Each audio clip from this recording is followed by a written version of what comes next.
Yeah, so the reason that the orphanage is where it's at is this particular part of southwest Tanzania has a really high prevalence of HIV.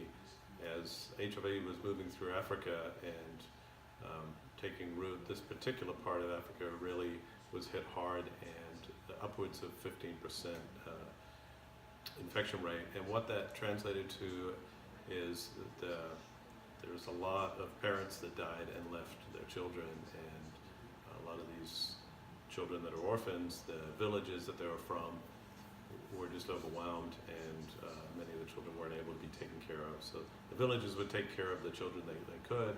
If they're extended family, they'd be taken care of by extended family. But there are those that both the parents have died and their grandparents have died also, or they're just simply incapable. So TOUCO really takes in the most vulnerable of the orphan population in the area of Njombe province, and also in the Iringa province, which is neighboring, where another one of the TOUCO projects is. So we take in these children. Usually the ages are anywhere from 4 to 5, and then they stay with the program through about age 15 or 16. And during that time, make sure that they're well taken care of and they have opportunity for education, elementary education, and possibly high school education.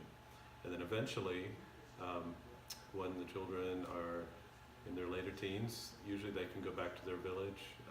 They're educated and they need to know what they need to do to go back and being a part of their community. I'd just like to point out that entrance to the orphanage is by need. It's totally non-discriminatory. We take people of all faiths, and but the key to entry is basic needs, and so we have several orphans who have HIV positive, and so they get first rights of entry, except that both their parents need be dead. The only one that parent are the mamas, who are usually widows with 1 or 2 young children, and we found out that they make excellent mothers to all of the children in their care, and form the mixed family that results from that. It is a very sound sort of caring community in themselves. I'm very excited about being involved in the project myself.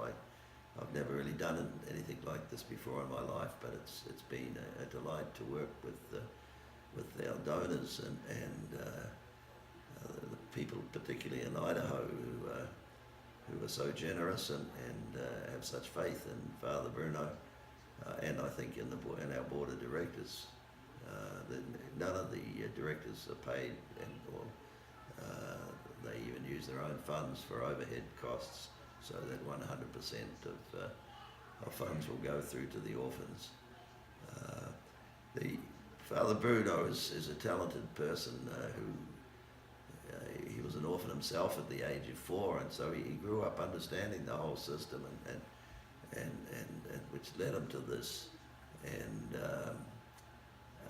but he's very creative. He's an agriculturalist.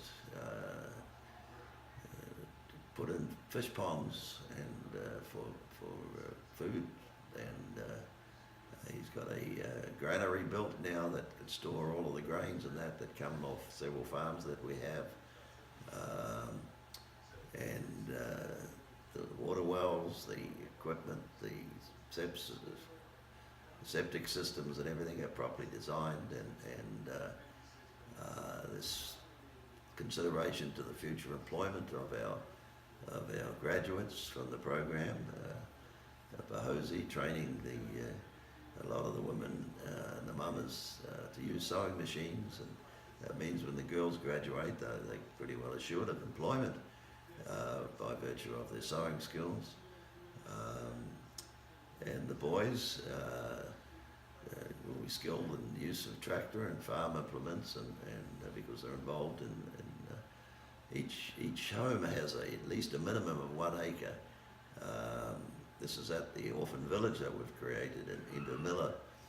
The other facilities, even more independent, that they do a single crop. They might have 10 acres of corn, and that sort of supplements the consumption at their orphanage, and some of them have even set up a road stand to sell the excess production.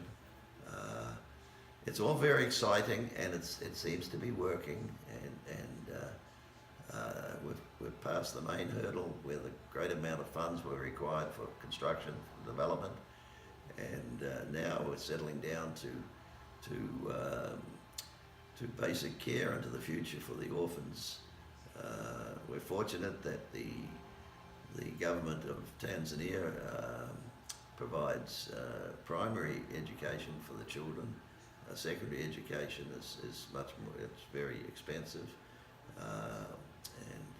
but we provide the orphans with food and clothing and new school uniforms and the basics like that.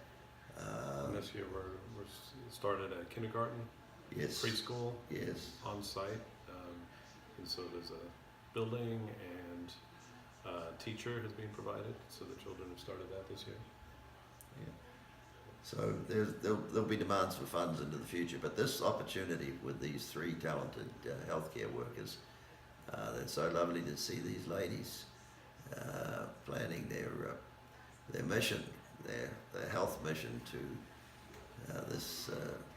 the orphan village, right? And the programs that they'll set up will carry TOUCO into the future and ensure the safety and health of the orphans.